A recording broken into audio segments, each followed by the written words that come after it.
memuliakan nama Karapatha. Arahang Sama Sambuddho Bhagawa. Arahang Sama Sambuddho Bhagawa. Buddhang Bhagawantang Abhiwademi. Buddhang Bhagawantang Abhiwademi. Yang berberkah, yang maha suci, yang telah mencapai penerangan sempurna oleh diri sendiri. Aku bersujud di hadapan Sang Buddha, Sang Bhagawa.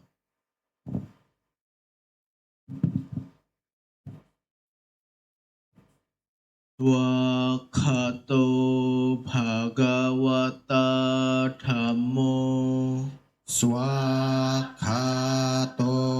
Bhagavata Dhammo. Dhammang namasami. Dhammang namasami. Dhamma telah sempurna dibabarkan oleh Sang Bhagawa. Aku bersujud di hadapan Dhamma.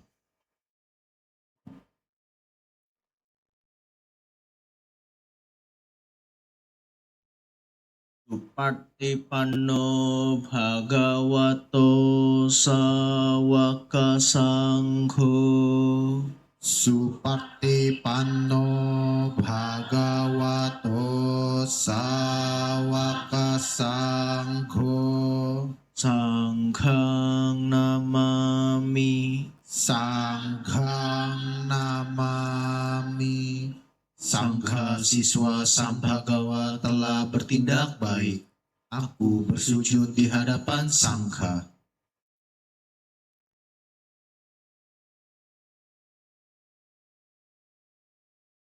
Yama kohmayang Bhagawantang saranang gata. Yono Bhagawa Sattha. Yassa camayang Bhagavato Dhammang rocema. Imehi sakarehi ang Bhagawantang sasadhammang sasawaka sanghang abhipujayama.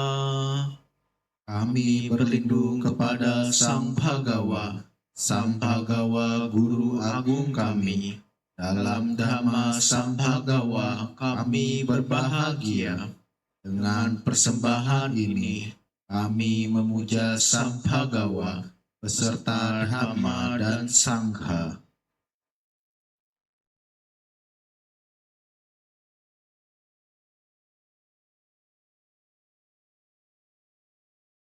Andamayang Buddhasa Bhagavato Pubbabhaganamakarang Aromase.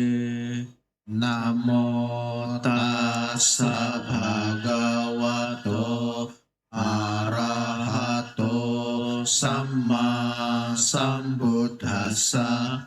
Namo tassa bhagavato arahato samma sambuddhassa.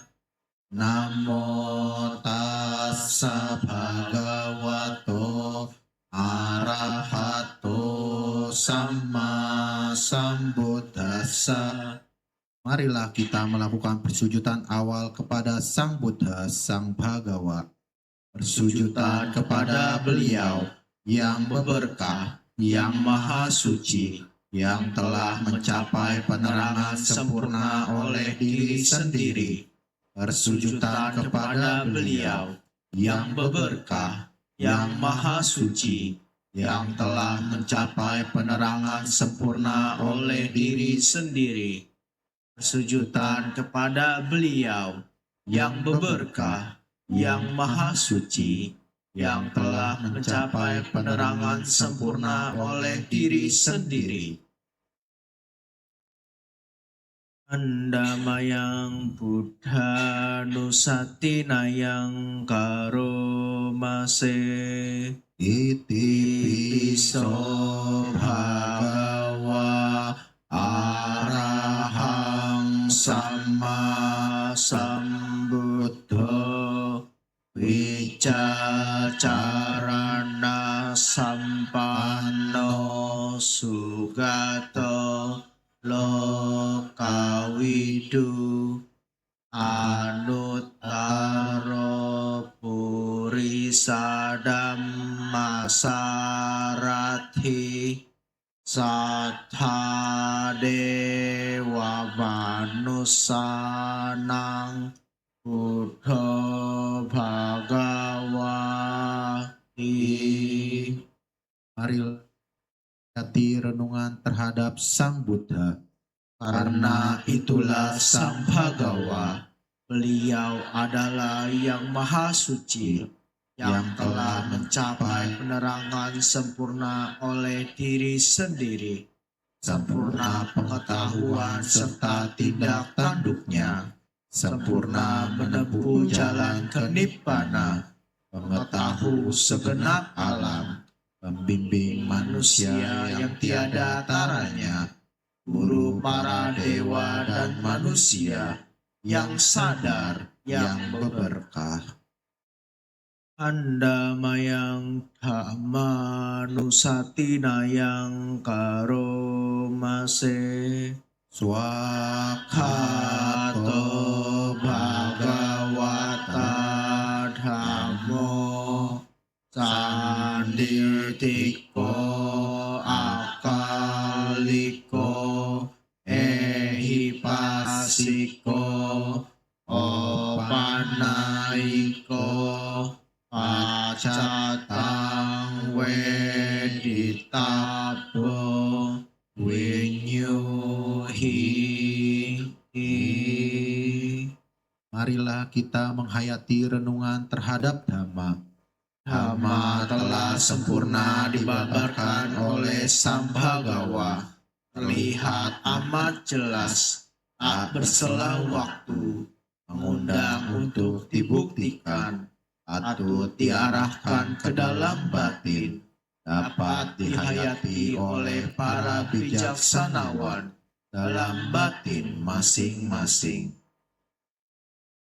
Andamayang Sangha Nusatinayang Karomase Supartipano Bhagavato Sawaka Sangho Ujupatipano Bhagavato Sawaka Sangho Nyayapatipano Bhagavato Sawaka Sangho Samicipatipano Bhagavato Sawaka Sangho Yadidang Cattari Purisa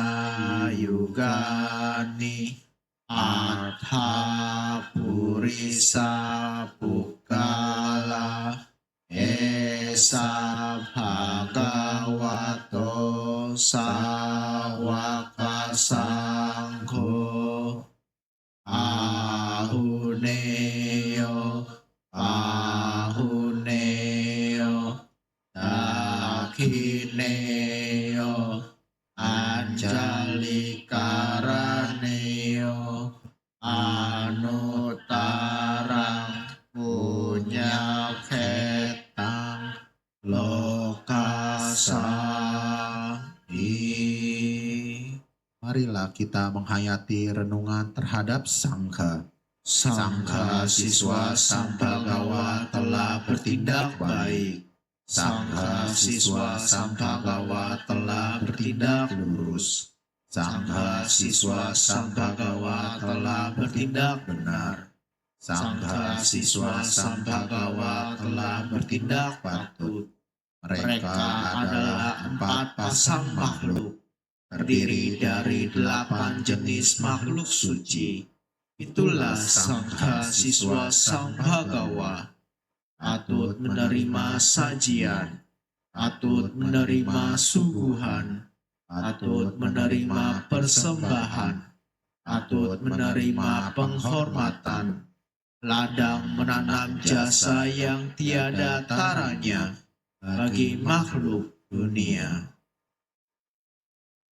Andamayang saca kirya gathayo anamase nati me saranang anyang buddha me saranang warang etena saca wacena soti me hotu sabada nati me saranang anyang dhamo me saranang warang etena saca wacena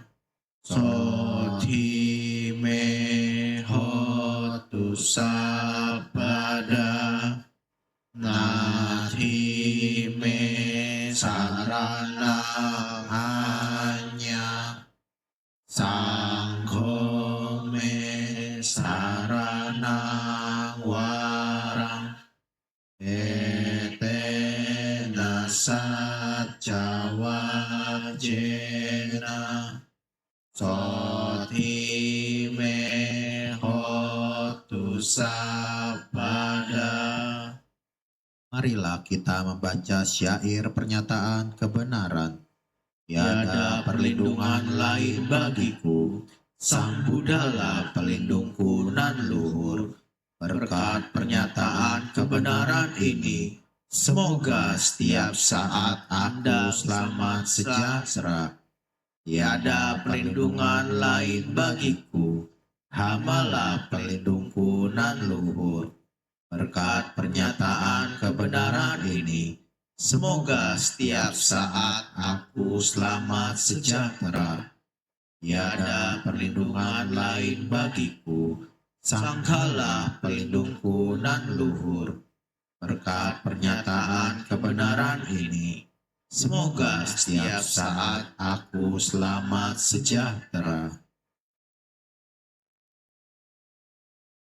Andamayang manggala sutang anamase ewame sutang ekang samayang bhagawa sawatiyang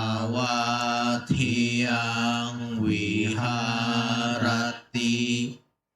etawane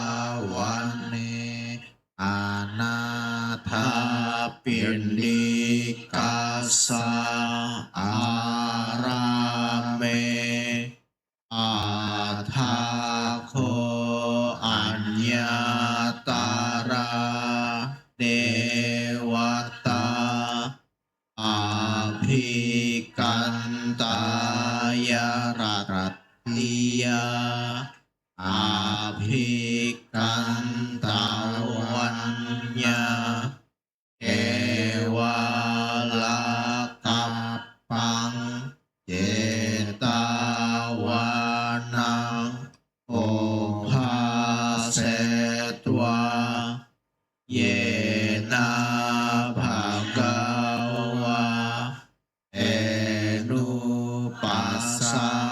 kami upasang kami tua Bhagawantang abhiwadeswa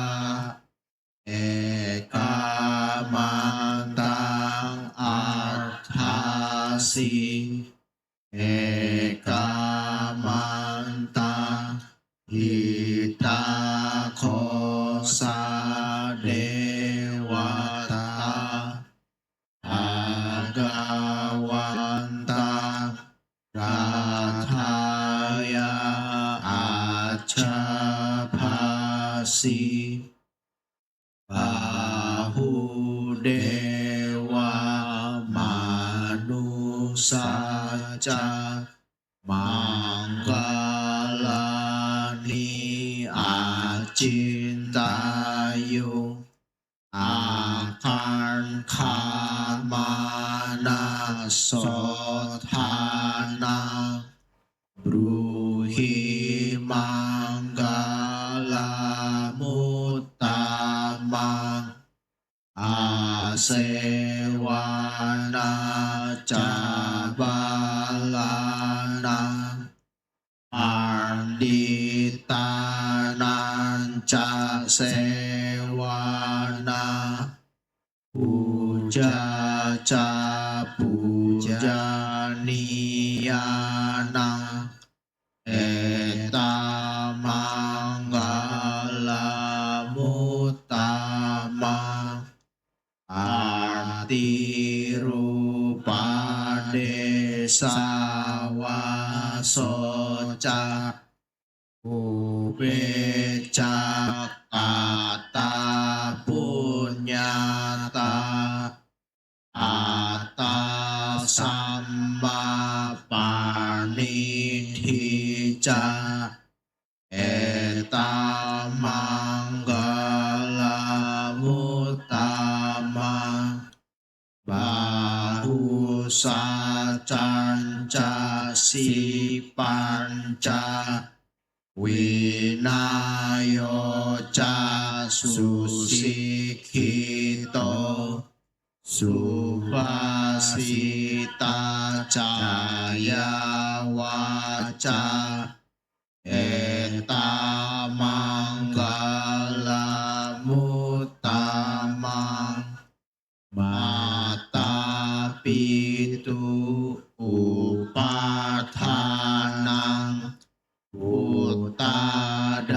utadarasa sanggaho anakula cakamanta eta manggala mutama danan ca dhamma cariya ca nyatakanan ca sanggaho anawacani kammani eta manggala mutama arati wirati papa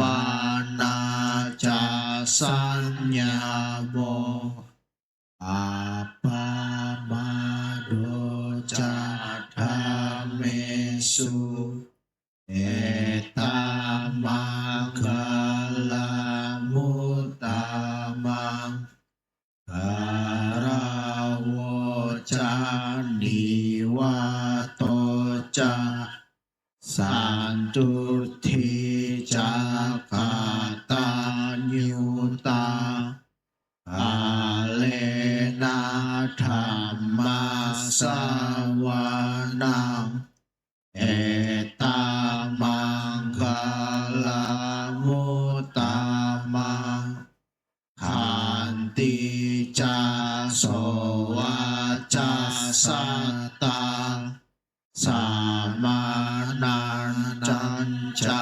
dasanang alena dhamma sakaca eta manggala mutama apoca brahmacariyan ca Arya sacana dasanang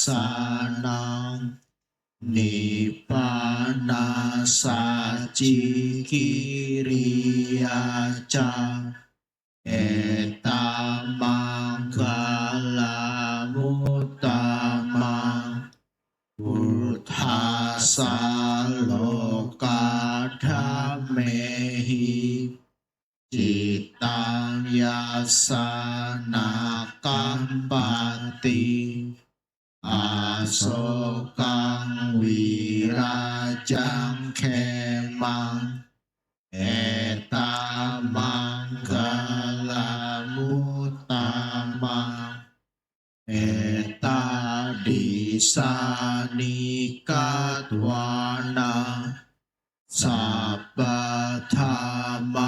parajita Sabbatha sotingga canti Tante sang manggala mutamanti.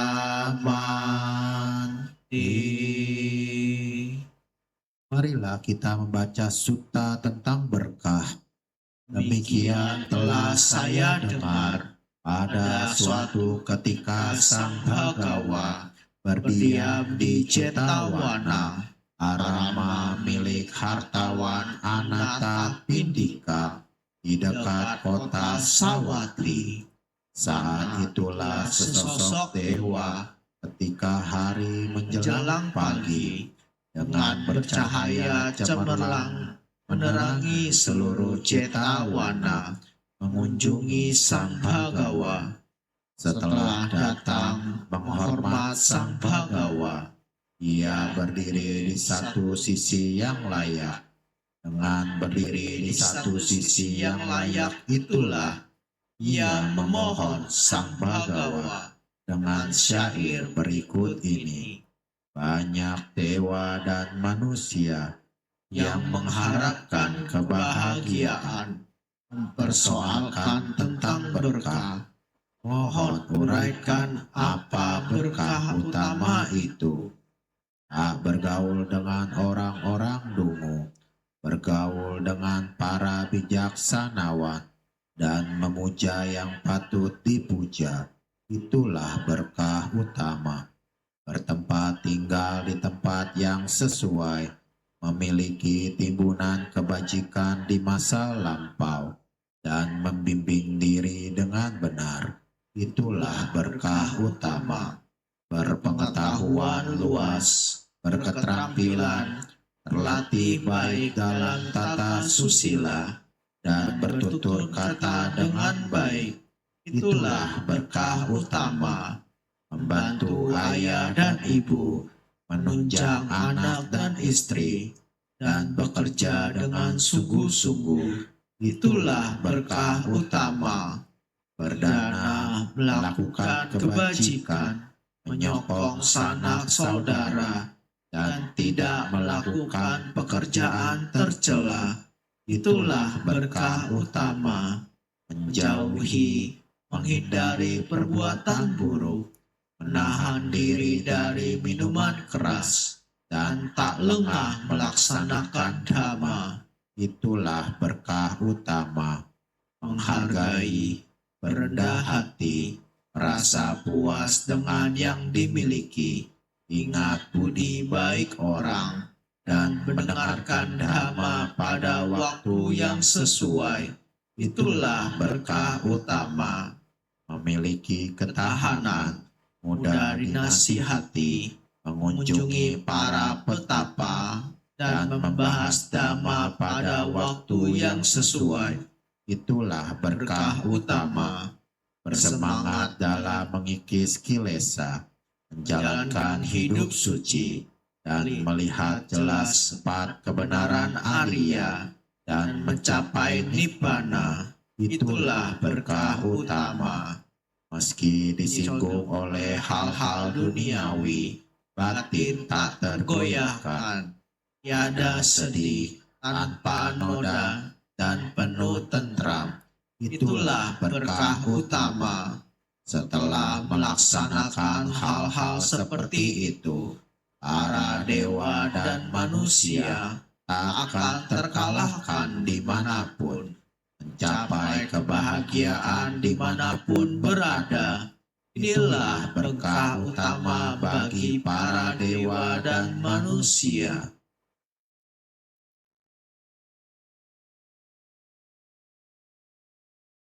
Andamayang abhina pacawe khana pathang anamase jara dhammom hi jarang anatito vyadhi dhammom hi vyadhing anatito marana dhammom hi maranang anatito sapehi me piyehi manapehi nana bhawo vinabhawo amasakomhi amadayado amayoni amabandhu amapatisarano yang kamang karisami alyanang wa papakang wa asadayado bhawisami ewang amehi abhinang pacawe kitabang. Marilah kita membaca perenungan kerap kali. Aku wajar mengalami usia tua. Aku takkan mampu menghindari usia tua. Aku wajar menyandang penyakit. Aku takkan mampu menghindari penyakit. Aku wajar mengalami kematian. Aku takkan mampu menghindari kematian. Segala milikku yang kucintai dan kusenangi wajar berubah, wajar terpisah dariku. Aku adalah pemilik perbuatanku sendiri, terwarisi oleh perbuatanku sendiri, akhir dari perbuatanku sendiri, berkerabat dengan perbuatanku sendiri, bergantung pada perbuatanku sendiri. Perbuatan apapun yang akan kulakukan, baik ataupun buruk, perbuatan itulah yang akan kuwarisi. Demikian hendaknya kerap kali kita renungkan. Sadu, sadu, sadu. Setelah kita membacakan parita-parita suci, marilah kita memusatkan pikiran kita melalui meditasi cinta kasih. Meditasi dimulai.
Semoga dengan kekuatan pikiran cinta kasih yang dipancarkan ini, semua makhluk dapat hidup di dalam kedamaian, penuh cinta kasih dan ketenangan. Sape sata bhavantu sukhi tatta. Semoga semua makhluk hidup berbahagia. Sadu, sadu, sadu. Meditasi selesai. Selanjutnya, marilah kita membacakan permohonan Tisarana dan Pancasila kepada Yang Mulia Bhikkhu Upasamotera. Ukasa aham bante isarane nasadi Pancasila dhamma yacami anugraham atwasila etame bante dutiyampi okasa ahang bante isarane nasadi Pancasila dhammang yacami anugrahang atwasilang etame bante Atiyampi okasa ahang bante isarane nasadi Pancasila dhammang yacami anugrahang atwasilang etame bante Yamahang wadamitang wadeta ama bante Namo tassa bhagavato arahato sama sambuddhassa. Namo tassa bhagavato arahato sama sambuddhassa. Namo tassa bhagavato arahato sama sambuddhassa. Namo tassa bhagavato arahato sama sambuddhassa. Namo tassa bhagavato arahato sama sambuddhassa. Namo tassa bhagavato arahato sama sambuddhassa. Budang saranang gacami Buddhang saranang gacchami. Dhammang saranang gacami Dhammang saranang gacchami. Sanghang saranang gacami Sanghang saranang gacchami. Dutiyampi budang saranang gacami Dutiyampi buddhang saranang gacchami. Dutiyampi dhammang saranang gacami Dutiyampi dhammang saranang gacchami. Dutiyampi sanghang saranang gacami Dutiyampi sanghang saranang gacchami. Tatiyampi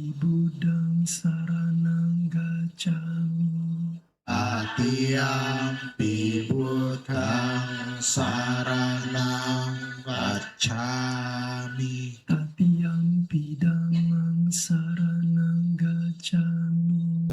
Tatiampi dhammang saranang gacchami. Tatiampi sanghang saranang gacchami. Tatiampi sanghang saranang gacchami. Sarana-gamanang paripurnang. Amma bante. Panatipata Weramani Sikkhapadang Samadhiyami. Anatipata Weramani Sikkhapadang Samadhiyami. Adinadana Weramani Sikkhapadang Samadhiyami. Adinadana Weramani Sikkhapadang Samadhiyami. Kame sumicacara Weramani Sikkhapadang Samadhiyami. Ame sumicacara Weramani Sikkhapadang Samadhiyami. Musawada Weramani Sikkhapadang Samadhiyami. Musawada Weramani Sikkhapadang Samadhiyami. Surameraya Majapama Datana Weramani Sikkhapadang Samadhiyami. Surameraya Majapahmadana Weramani Sikkhapadang Samadhiyami. Imani Pancasikkhapadani Silena Sugatinyanti Silena Boga Sampada Silena Nimbutiyanti Tasma Silang Wisodaye. Amahante. Sadu, sadu, sadu. Selanjutnya, marilah kita membacakan Dhamma Desana Aradhana halaman 46. Brahma Caloka Dipati Sahampati Tata Jaliran Diwara Ayacatha Santi Dasarta Araja Kajatika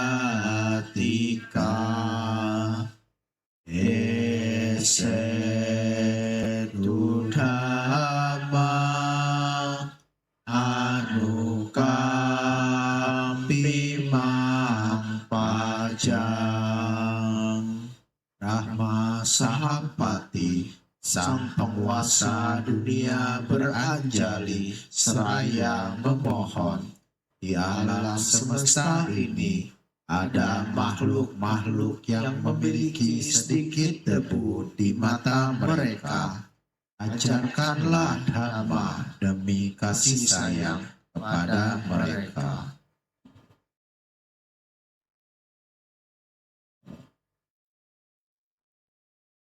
Namo tassa bhagavato arahato sama sambuddhassa. Namo tassa bhagavato Arahato sama sambuddhassa. Namo tassa bhagavato arahato sama sambuddhassa. Ya, Namo Buddhaya.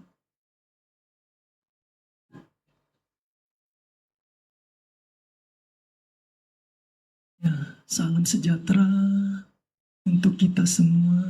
Semoga hari ini semua dalam keadaan sehat-sehat, tidak kekurangan apa-apa, bisa melewati hari-hari dengan baik. Ya, baik, hari ini kita berkesempatan untuk hadir di wihara, melakukan puja bakti yang diisi dengan pembacaan parita, kemudian bermeditasi, dan mendengarkan dhamma. Beruntungan sebenarnya bagi kita semua pada kehidupan sekarang bisa bertemu dengan dhamma. Dengan kita mendengarkan dhamma, tujuan paling utama adalah supaya kita bisa mengerti, mengingat, kemudian dipraktekkan atau dibuat menjadi nyata dalam kehidupan sehari-hari. Dengan kita banyak mendengar dhamma, mengingat, apalagi mempraktekkan, tujuannya adalah supaya kita dalam berpikir, berucap, dan bertindak tidak mengikuti selera masing-masing, tidak mengikuti kemauan pikiran kita. Kalau kita melakukan sesuatu berdasarkan pikiran kita, berdasarkan selera kita, itu akan cenderung keliru. Disebabkan karena kita diliputi oleh kilesa, diliputi oleh kesenangan indera yang kuat. Akibatnya akan cenderung keliru. Itu sebabnya kenapa menjadi sangat penting untuk mendengarkan ceramah. Menjadi sangat penting untuk memperhatikan, untuk mengingat dhamma. Sekali lagi supaya kita dalam bertindak tidak berdasarkan pemikiran sendiri, tidak berdasarkan selera saya begini, selera saya begini. Itu akan cenderung keliru. Ya Bapak, saudara-saudara, tujuan utama kita mendengarkan dhamma adalah mengikis kilesa, mengikis pengotor batin. Pengotor batin inilah yang menjadi penyebab utama kita menderita. Jadi bisa saja kita setelah mendengarkan dhamma tidak tertarik untuk praktek. Kita lebih maunya mengikuti selera atau pemikiran kita sendiri. Nah, padahal sudah dengar dhamma pun sulit, masih kepingin untuk mengikuti pikiran atau selera sendiri. Nah, itu tujuan sebenarnya kita mendengarkan dhamma. Kita mengerti, mempraktikkan, kemudian kilesa kita, hal-hal yang buruk di dalam diri kita, kesenangan indera, kebencian, keserakahan, itu bisa kita kurangi. Pegangannya apa? Pedomannya apa? Nah, dari mendengarkan dhamma. Itu sebabnya kita perlu mendengarkan dhamma, memperhatikan dhamma, mengingat dhamma, supaya apa yang kita lakukan sesuai dhamma. Nah, dengan demikian kilesa kita bisa berkurang. Jadi penderitaan dan kebahagiaan kita itu tergantung dari tebal tipisnya kilesa. Kalau kilesanya tebal, nah penderitaannya besar. Kalau kilesanya tipis, penderitaannya tipis. Kalau tidak ada kilesa, kita mencapai tingkat kesucian. Ya, Bapak, Ibu, Saudara-saudara, Buddha memberikan 7 cara untuk mengatasi kilesa. Yang pertama sebutannya adalah janato passato, dengan mengetahui dan melihat. Kemudian yang kedua adalah samwara, dengan menutup indera. Kemudian yang ketiga adalah patisewana, melalui mengkonsumsi. Kemudian yang keempat adalah menahan diri. Kelima, menghindar. Kemudian 6, memberantas. Kemudian yang ketujuh adalah bawana, pengembangan batin. Anda kan sering melakukan bawana kan? Nah, itu salah satu cara untuk mengikis kilesa. Itu 7 cara yang Buddha berikan, cara untuk mengatasi kilesa. Ceramah ini sebenarnya sudah saya sampaikan waktu SPD tahun lalu. Jadi saya tidak membuat ceramah baru, saya hanya sempurnakan lagi. Direvisi, dibuat, diupdate, dibuat lebih bagus. Ya. Jadi pada siang hari ini yang ketiga, patisewana, melalui mengkonsumsi. Nah, masih ingat ya yang hadir SPD tahun lalu, masih ingat ya, melalui mengkonsumsi. Mengkonsumsi apa? 4 kebutuhan pokok. Nah, 4 kebutuhan pokok ini Anda dari SMP sudah pelajari ya. Di sekolah Anda dapat, biasa Pak Guru, Bu Guru sebutkan, kebutuhan primer, nah, kebutuhan sekunder, kebutuhan tersier. Nah, itu sudah Anda ketahui waktu Anda belajar di SMP. Ya. Kebutuhan primer. Kebutuhan primer apa saja? Ya, dimulai dari pakaian, kemudian makanan, tempat tinggal, obat-obatan.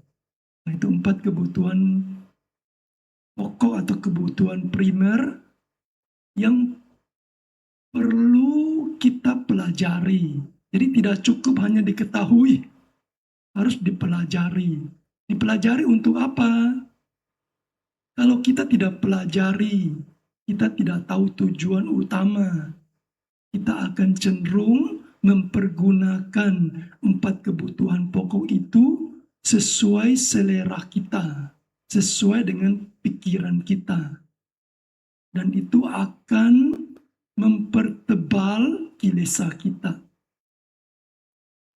Jadi 4 kebutuhan pokok ini sangat-sangat penting karena setiap hari berurusan dengan kita. Bisa dikatakan kita tidak bisa hidup tanpa 4 kebutuhan pokok ini. Karena itu kita perlu mempelajarinya, mengetahuinya. Kalau kita tidak mengetahui, kita tidak mempelajari, kita akan cenderung mempergunakan berdasarkan moha. Apa itu moha? Kebodohan, kegelapan, ketersesatan dari jalan yang benar. Itu lebih cocok arti dari moha. Ya. Jadi kalau kita mempergunakan sesuatu berdasarkan moha, kita akan tersesat keluar jalur dari jalan yang benar. Kita perlu mempelajari supaya jangan jadi moha. Lawannya moha apa?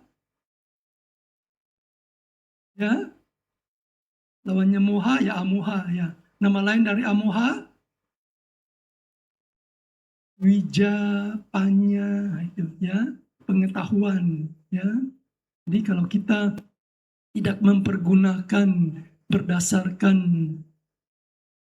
panya atau kebijaksanaan, dia akan jadi moha.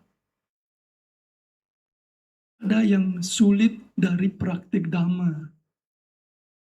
Kalau di batin kita tidak muncul panya, tidak muncul wija, langsung diambil alih oleh moha. Nah, ini yang menjadi sulit dari praktik dhamma. Mengapa kita sulit untuk tetap baik? Mengapa kita sulit untuk luhur? Mengapa kita sulit menjadi orang mulia? Mengapa kita sulit untuk bahagia? Karena seperti itu. Begitu si Panya, Wija tidak muncul, otomatis diambil alih oleh moha. Nah, ini yang menjadi sulitnya praktik Dhamma. Moha itu terlalu halus. Biasanya kalau kita dalam keadaan moha, kita tidak tahu. Bagaimana orang bisa tahu dia dalam moha? Padahal moha itu tidak tahu. Ketidaktahuan menjadi sulit. Karena moha itu sangat halus, maka kita perlu, maka nampak mohanya itu nampak dari yang lebih kasar. Apa yang lebih kasarnya? Dosa, loba. Jadi, mengapa bisa timbul moha? Kenapa bisa timbul dosa? Kenapa bisa timbul loba? Yang keroknya adalah si moha. Tapi si moha ini terlalu halus. Sulit untuk diketahui. Nah, maka untuk melihat mohanya, kita lihat dari loba dan dosanya. Nah, jadi kalau kita mempergunakan 4 kebutuhan pokok itu berdasarkan loba, keserakahan, berdasarkan dosa, kebencian, itu artinya orang itu dalam keadaan moha. Jadi Bapak-Bapak Saudara-saudara, kita perlu tahu cara mempergunakan 4 kebutuhan pokok itu berdasarkan panya, berdasarkan wija. Kalau tidak, itu akan otomatis terambil alih, dikendalikan oleh si loba dosa. Nah, jadi kita perlu tahu bagaimana supaya dalam mempergunakan 4 kebutuhan pokok ini berdasarkan kebijaksanaan. Tetapi ada sisi lemah dari kebijaksanaan. Kebijaksanaan itu seperti kalian memasuk ke ruangan ini. Sebelum masuk ke ruangan ini, Anda perlu melalui pintu dulu. Nah, setelah Anda masuk melalui pintu, Anda baru bisa ketemu saya di sini. Nah, sisi lemahnya dari kebijaksanaan adalah dia posisinya lemah, sulit untuk diketahui. Karena itu perlu yang namanya satu sebelum menemui si panya ini. Namanya adalah sati.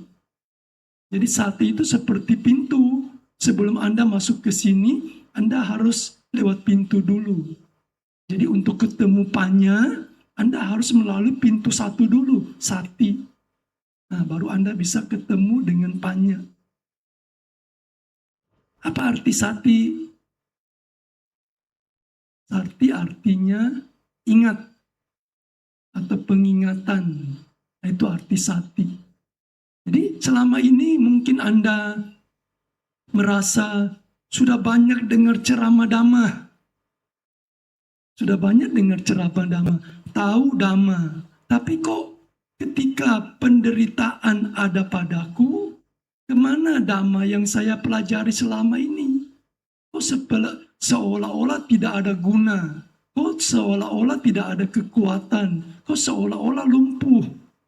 Kemana Dhamma yang selama ini saya dengarkan?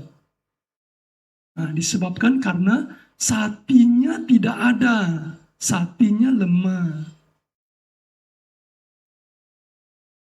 Itu sebabnya perlu memperkuat sati dulu sebelum masuk ke panya. Waktu kita sekolah, kita pagi-pagi pergi sekolah, kita mendapatkan pengetahuan dari Pak Guru, Bu Guru. Nah, itu panya yang kita dapat dari Pak Guru, Bu Guru. Apa yang kita lakukan di sekolah setelah dapat pelajaran dari Pak Guru, Bu Guru waktu kita di kelas? Pak Guru menjelaskan pelajaran, apa yang kita lakukan? Apa yang kita lakukan? Kita mencatat. Sekarang Anda masih mencatat tidak? Kalau dapat pelajaran. Terutama yang kalau yang masih kuliah mungkin masih mencatat. Yang tidak kuliah, apakah masih mencatat? Nah, jadi mungkin berpikir, sudah tidak sekolah, sudah tidak mencatat. Padahal mencatat itu sangat-sangat penting. Nah, kita keluar jalur sedikit. Bagi Anda yang banyak pikiran, pikirannya jangan taruh di kepala. Kepalanya jadi berat. Jadi bagi Anda yang banyak pikiran, bahkan malam hari tidak bisa tidur, bangun. Ambil buku dan pulpen, dicatat. Apa yang isi di kepala itu dikeluarin. Jangan ditaruh di kepala. Kepalanya jadi berat. Nah, jadi itu mencatat ya. Mencatat akan meringankan kepala kita. Setelah kita catat, kita lihat isinya hanya 2 atau 3 saja. Kenapa diulang-ulang terus di kepala? Nah, ini yang membuat kepala kita berat. Stres, kepalanya seperti mau pecah. Padahal isinya hanya 2 atau 3. Tapi diulang-ulang. Nah, setelah dicatat di depan mata, hanya ini saja masalahnya. Padahal bisa saya pecahkan, atau saya minta bantuan siapa? Bisa dipecahkan. Kenapa ini diulang-ulang di kepala? Nah, ini yang membuat kepala kita jadi berat. Jadi mencatat itu sangat-sangat penting, ya. Bukan hanya di sekolah saja kita mencatat. Jadi ada banyak pikiran, ada stres, dikeluarin, jangan ditaruh di kepala.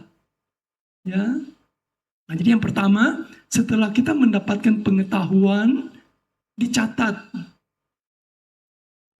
Pengetahuan ini penting, harus dicatat.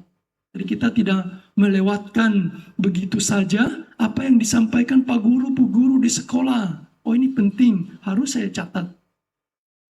Nah, ini cara untuk menguatkan hati kita. Ada murid Buddha yang terkemuka dalam sakti. Ada yang bisa jawab siapa? Apa murid Buddha yang terkemuka dalam sakti? Yang selalu setia bersama Sang Buddha siapa? Ya, itu Bhante Ananda ya. Di Bhante Ananda itu seperti tape record. Apa yang Buddha sampaikan itu, dia bisa ulang detailnya. Itu sebabnya waktu pencatatan kembali kitab suci, syarat pertama harus ada Bhante Ananda. Nah, itu Bhante Ananda yang paling mengingat ajaran Buddha dengan sangat detail. Nah, jadi apa yang rasanya penting harus dicatat. Tidak boleh disimpan di pikiran. Pikiran kita payah. Jangan-jangan Anda setelah selesai puja bakti ini keluar dari pintu pagar sampai di rumah. Apa Bante sampaikan tadi? Apa ya tadi disampaikan? Sudah lupa ya. Pikiran kita, daya ingat kita payah sekali. Sangat payah. Jadi perlu dicatat. Apapun yang penting harus dicatat. Jadi jangan merasa sudah tidak sekolah, sudah tidak mau mencatat. Jangan ya. Mencatat itu sangat-sangat penting. Setiap sewaktu, setiap saat, kemana-mana, bawa buku dengan pulpen. Ada hal penting dicatat. Karena daya ingat kita, pikiran kita tidak bisa diandalkan. Jadi yang pertama itu ya, untuk menguatkan hati adalah dengan mencatat. Kemudian setelah anak itu di sekolah mencatat, sampai di rumah, bukunya hanya disimpan. Nah, bukunya kalau disimpan dengan cepat terlupakan. Karena itu sesekali setelah dicatat, dibuka lagi bukunya, dibaca lagi, daripada nganggur, tiap hari scroll HP tidak habis-habis. Nah, ya, jadi daripada nganggur, apa yang dicatat penting dibuka lagi, diingatkan lagi. Sekali lagi karena daya ingat atau pikiran kita lemah. Dan itu perlu dicatat, diulang-ulang. Indonesia dapat cap 2 jelek. Yang pertama, negara paling malas jalan. Ya, katanya dari 1.111 negara, Indonesia paling hanya 3.000 langkah. Parah Indonesia katanya. 3.000 langkah. Karena itu yang pertama saya harap di rumah atau mau kemana-mana perbanyak jalan. Jangan terlalu banyak naik kendaraan. Ini akan membuat fisik kita jadi sehat. Fisik yang sehat, daya ingat juga jadi kuat. Kaki kita menjadi kuat, tubuh kita juga sehat. Ya, perbanyak jalan, jangan banyak duduk. Apalagi yang berusia tua, badannya berat sekali, tidak ada energi. Nah, ini harus perbanyak jalan. Berapa langkah? Mungkin rasanya setengah jam, 40-45 menit setidaknya dalam sehari harus dilakukan. Perbanyak jalan. Kemudian yang kedua, dicap negara paling malas baca. Nih di perpustakaan wihara-wihara sepertinya sudah boleh ditutup sepertinya. Sudah tidak ada orang mau datang baca buku. Jadi negara paling malas membaca. Karena itu perbanyak membaca, perbanyak mendengar, supaya daya ingatnya jadi kuat. Nah, jadi dengan kita banyak membaca, banyak mendengar, mengulang-ulang lagi apa yang diingat, nah itu akan menguatkan sati. Jadi setelah dicatat, diulang-ulang, dibaca ulang, itu menguatkan sati. Kemudian kalau benar-benar penting, di print atau dicatat di kertas, ditempel di dinding, di mana tempat yang akan kita lewati. Nah, setiap saat terbaca, setiap saat terbaca. Mungkin kalau di dalam buku, aduh malas baca buku, malas buka buku. Tetapi kalau ditempel di dinding, nah, mau tidak mau terlewati. Nah, jadi ditempel di dinding. Nah, itu bisa dilakukan. Kemudian yang paling powerful tentu dipraktikkan. Nah, kalau dipraktikkan itu akan otomatis menjadi otomatis. Apa yang mau dilakukan langsung muncul. Nah, jadi kalau kita bisa melakukan hal itu, nah baru kita akan mengakses panya itu lebih mudah. Tapi kalau Anda tidak melakukan ini, si panya itu tersembunyi, tidak bisa diakses. Nah, jadi itu cara untuk memperkuat sati. Harus dilakukan. Tidak perlu dilakukan kecuali kalau Anda Bante Ananda. Ya, tapi kita bukan Bante Ananda, daya ingat kita lemah, nah kita harus melakukan itu. Ya, nah, itu cara untuk memperkuat sati. Nah, dengan kita melakukan hal itu, baru si panya bisa kita akses. Nah, jadi dalam mempergunakan 4 kebutuhan pokok ini, kita perlu tahu panyanya apa, nanti yang akan saya sampaikan. Tapi setelah kita mendapatkan panya itu, nah baru yang kita lakukan seperti itu. Setiap hari membaca, setiap hari dibaca, kemudian kalau penting ditempel. Jadi ada 2 parita yang bisa dikatakan wajib untuk setiap hari dibaca pagi dan sore. Yang pertama adalah yang tadi Anda baca, Abinha Pacawekana Pata, aku wajar mengalami usia tua, sakit, dan mati. Segala yang kucintai dan kusenangi wajar berubah, wajar terpisah dariku. Ini akan meliputi kita semua. Kita tidak bisa terhindarkan dari ini. Jadi dengan kita membaca, tujuannya adalah batin ada kesiapan ketika itu terjadi pada kita. Nah, untuk apa kita membaca adalah seperti itu. Kemudian yang kedua adalah halaman 189. Betul gak lah 189? Coba lihat halamannya. 189 ya? Hah? Coba, mari. 198.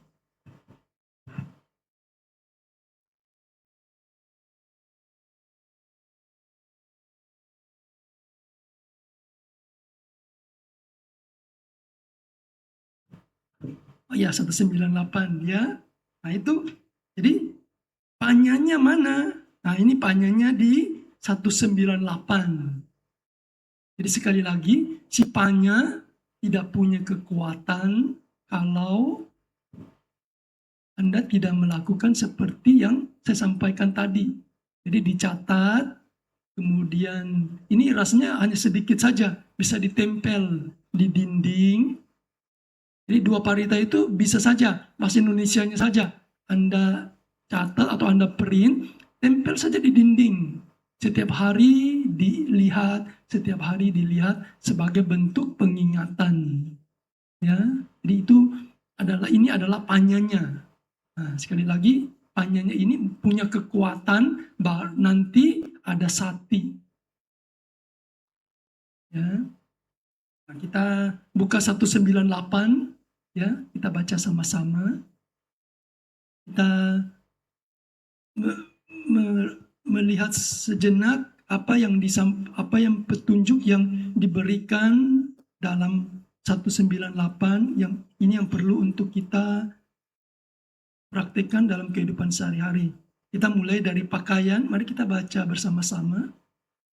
Saya setelah merenung dengan seksama mengenakan pakaian, sungguhnya pakaian sekadar untuk menghindari dingin, untuk menghindari panas, untuk menghindari gangguan caplak, nyamuk, angin, terik, dan binatang melata, sekadar untuk menutupi bagian tubuh yang memalukan. Nah, itu tujuan dari kita memakai pakaian.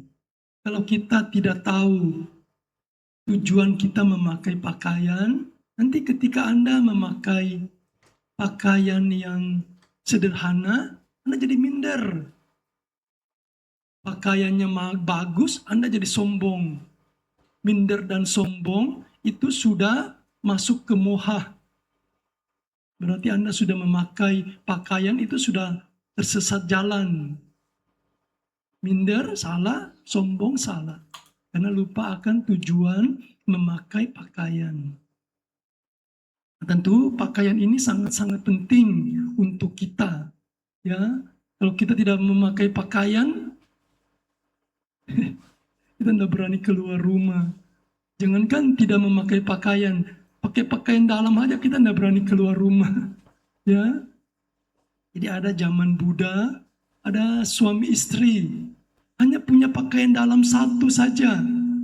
Jadi kalau si suami mau keluar, ya pakaian luar itu dipakai, istri di dalam. Kalau istri yang mau keluar, istri yang pakai pakaian luarnya, suami di dalam. Saking miskinnya. Nah ini kalian punya pakaian berapa banyak nih? Apakah masih kurang? Nah, jadi kalau mengutamakan penampilan, mengutamakan gengsi, ya satu lemari tidak bakalan cukup. Ya, karena keluar dari jalurnya. Untuk apa pakaian? Keluar dari jalurnya.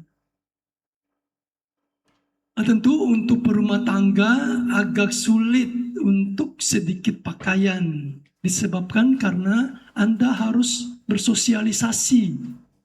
Jadi kalau ke pesta tidak pakai pakaian tidur, ya, kalau ke wihara tidak pakai pakaian pesta, nah, tentu harus menyesuaikan diri kan. Jadi tidak bisa mengatakan, oh saya ke wihara, saya ke rumah duka. Yang penting kan mau berbuat baik. Oh pakaiannya tidak sesuai, tidak bisa begitu. Tidak bisa, Anda harus menyesuaikan diri dengan di mana Anda berada. Pakaiannya cocok atau tidak, pantas atau tidak. Nah, jadi Anda perlu bersosialisasi, harus bisa menyesuaikan pakaiannya. Itu sebabnya pakaiannya memang perlu agak banyak, tetapi walaupun bersosialisasi sudah bisa memenuhi, nah harusnya sudah bisa cukup dengan pakaian yang ada.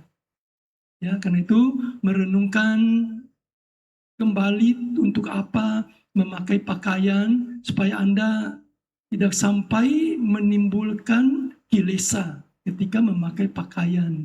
Ya, jadi ini sedikit yang perlu kalian perhatikan, diingat-ingat memakai pakaian. Tujuan utama adalah untuk menutupi bagian tubuh yang memalukan. Saya kalau tidak memakai pakaian, tidak berani keluar, tidak berani beraktivitas. Nah, memakai pakaian yang cukup sederhana, bersih, tidak bau, nah itu sudah cukup harusnya. Ya, menyesuaikan dengan di mana Anda berada, nah itu sudah cukup. Ya, jangan sampai setelah memakai pakaian timbul minder. Jangan sampai setelah memakai pakaian timbul sombong, nah itu sudah keluar jalur. Ya, nah itu yang perlu kalian perhatikan tentang memakai pakaian. Ya, kita lanjut berikutnya tentang makanan.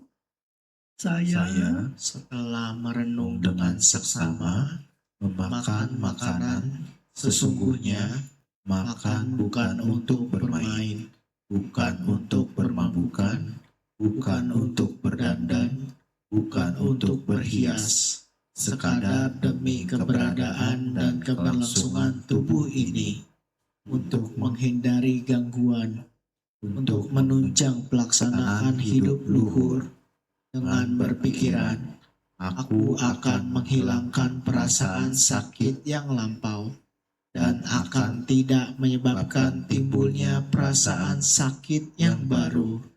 Dengan demikian, kelangsungan hidup, ketidaktercelaan, dan kehidupan nyaman akan dapat kuperoleh.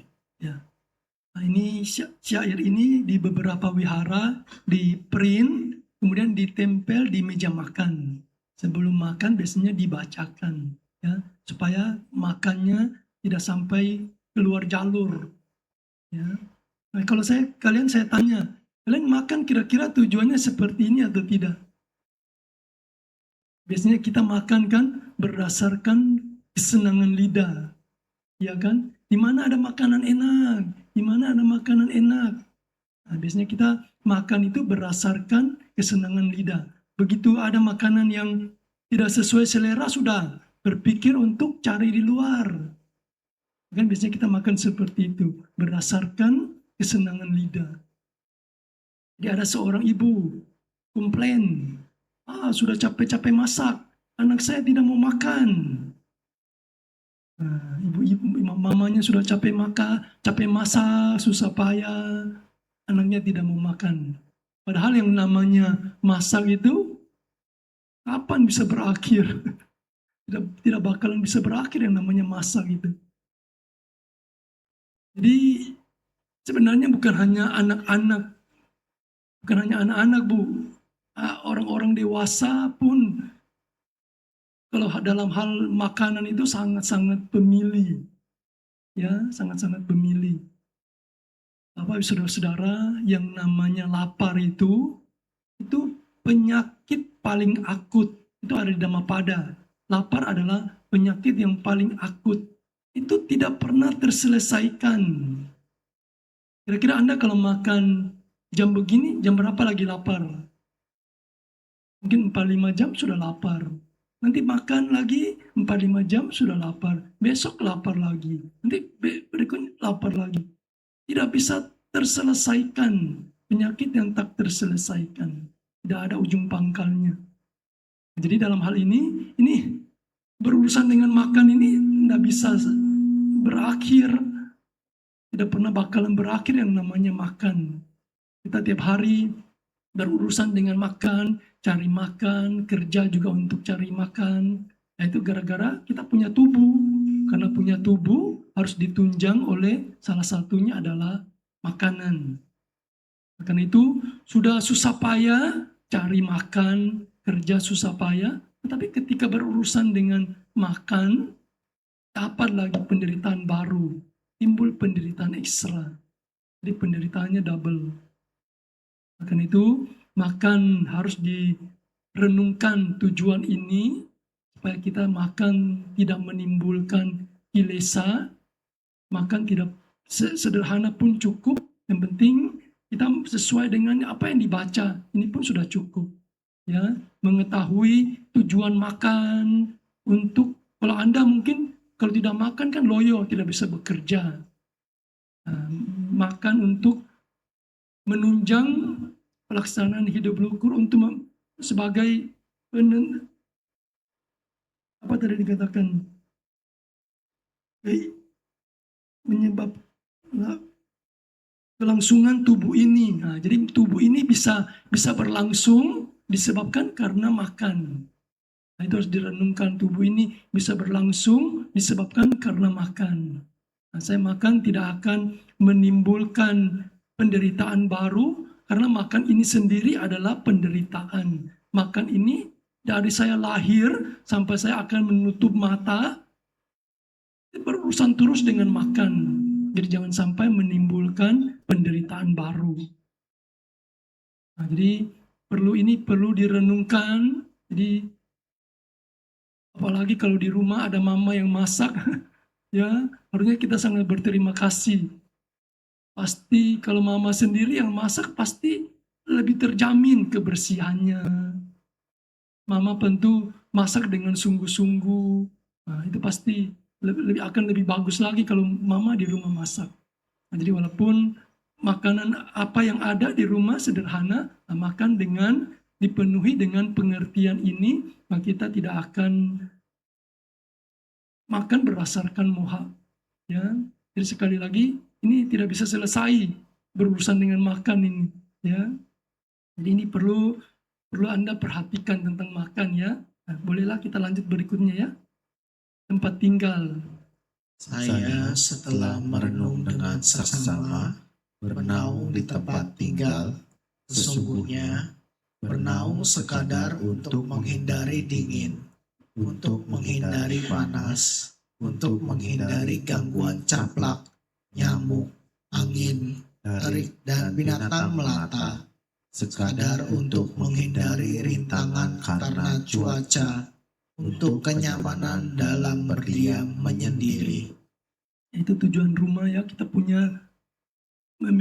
memiliki rumah.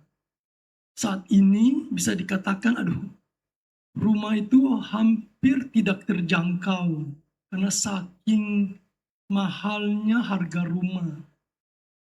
Sangat mahal.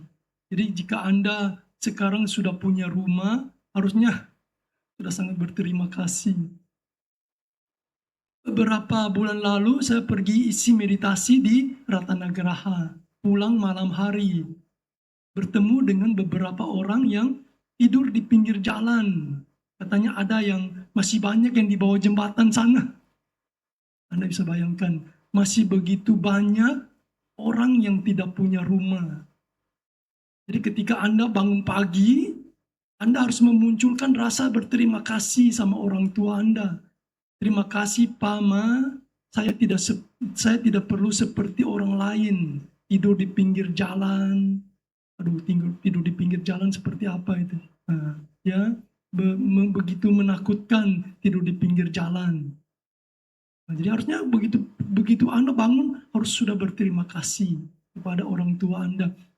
Tempat tidurnya nyaman, walaupun mungkin rumahnya sederhana, bisa terhindar dari hal-hal yang tadi disebutkan, panas, dingin, gangguan nyamuk dan lain-lain.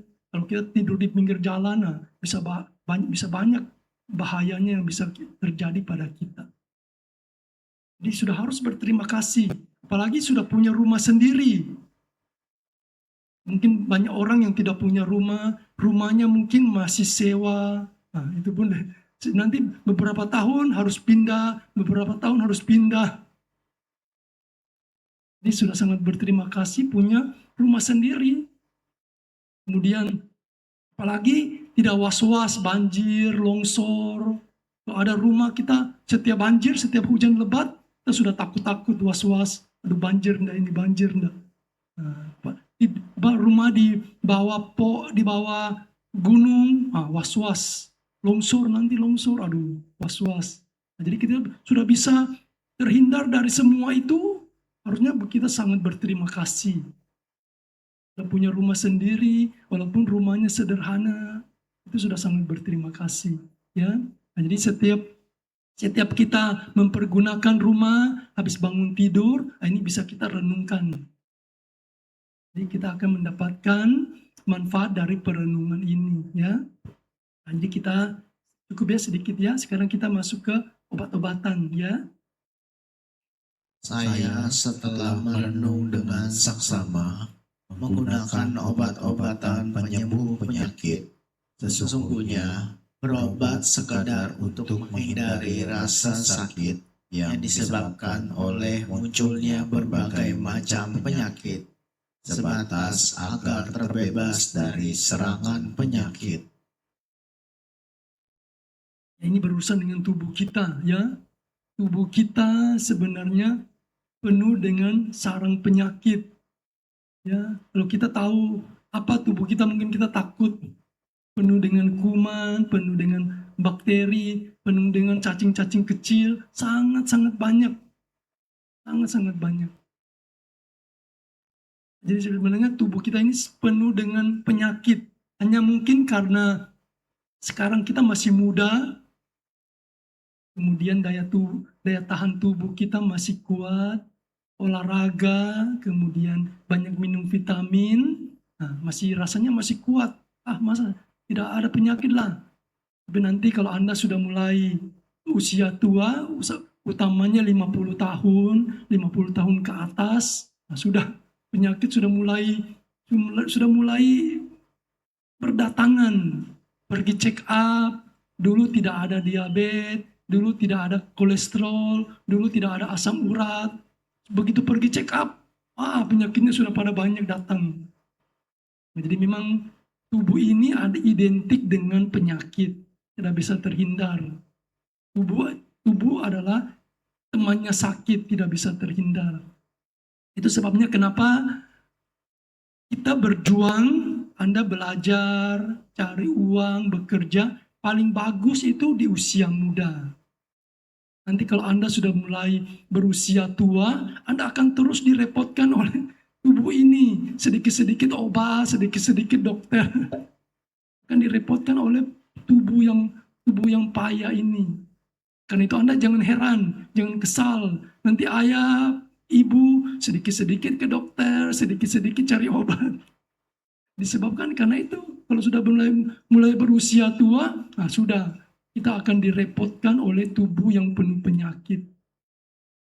Jadi ketika memang harus kena penyakit, yang pertama harus diterima. Ya, memang tubuh ini adalah sarang penyakit, harus diterima. Semakin ditolak, semakin tidak mau, penderitaan kita semakin besar. Jadi kita mendapatkan dua anak panah sekarang, penderitaan fisik dan penderitaan batin. Jadi ketika mendapatkan sakit di fisik ini, sudah diterima, kemudian dilakukan yang sebaik mungkin. Cari dokter atau obat-obat yang bisa membantu. Kalau sembuh, ya oke. Kalau tidak sembuh, ya memang seperti itu. Tubuh adalah sarang penyakit. Jadi karena tubuh adalah sarang penyakit, kita perlu menjaga dengan baik, hidup dengan baik, ya.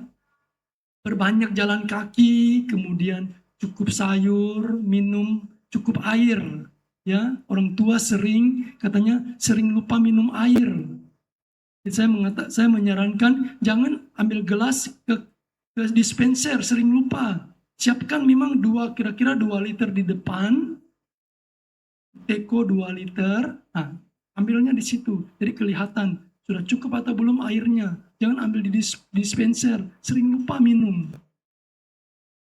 Ya, karena itu perlu menjaga tubuh ini sehat, karena tubuh yang sehat ini merupakan satu aset untuk kita. Kalau kita sehat, kita bisa beraktivitas apa-apa. Tapi kalau kita sakit-sakitan, sudah mengganggu aktivitas, tidak nyaman, mungkin kita juga merepotkan orang lain. Nah, ini akibat dari yang ditimbulkan dari sakit.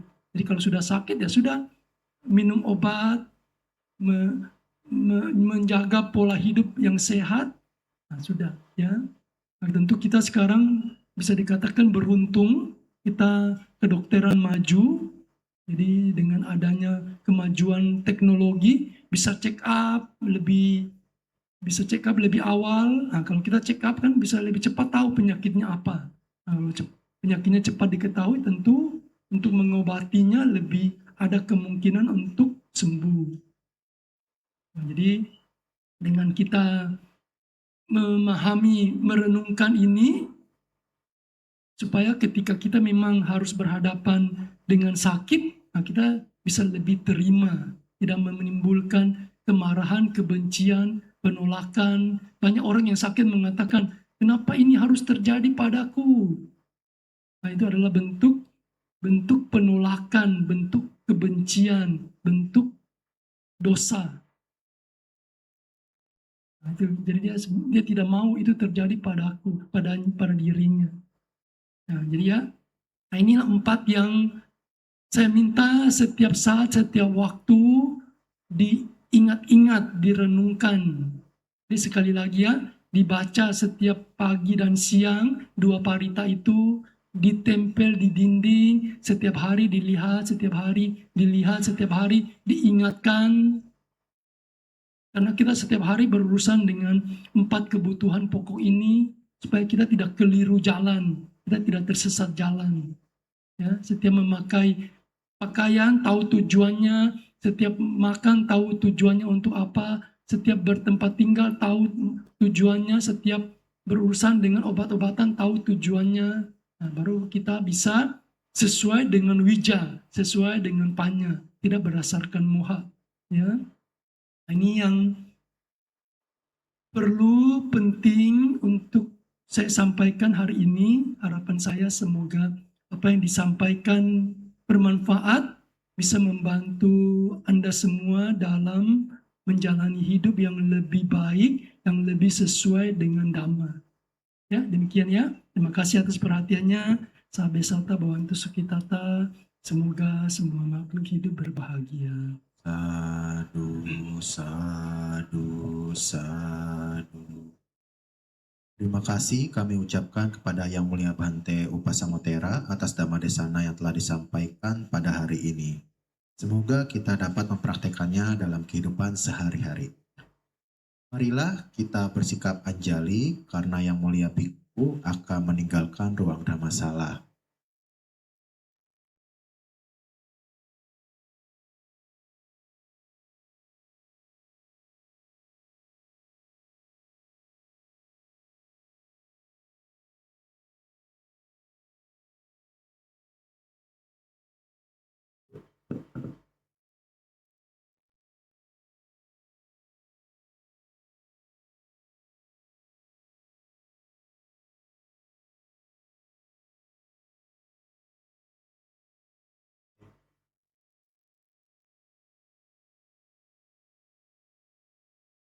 Selanjutnya,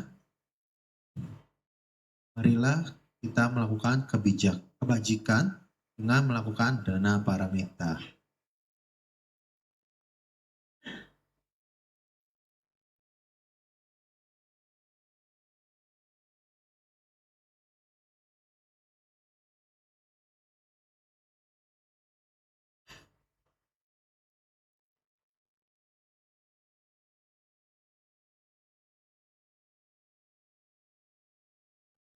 Kita berdana untuk kepentingan dana. Semoga kita diberkahi oleh Buddha Maha Suci. Berdanalah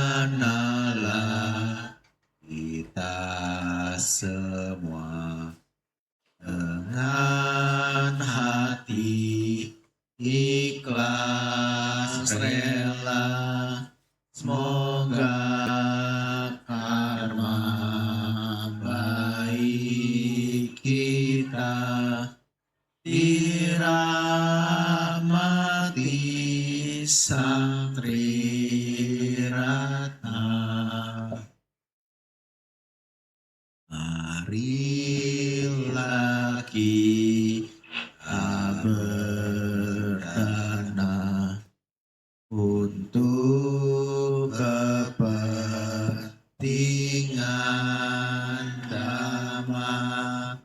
Semoga kita diberkahi oleh Buddha Maha Suci. Berdanalah kita semua dengan hati ikhlas rela, semoga karma baik kita dirahmati Sang Triratna.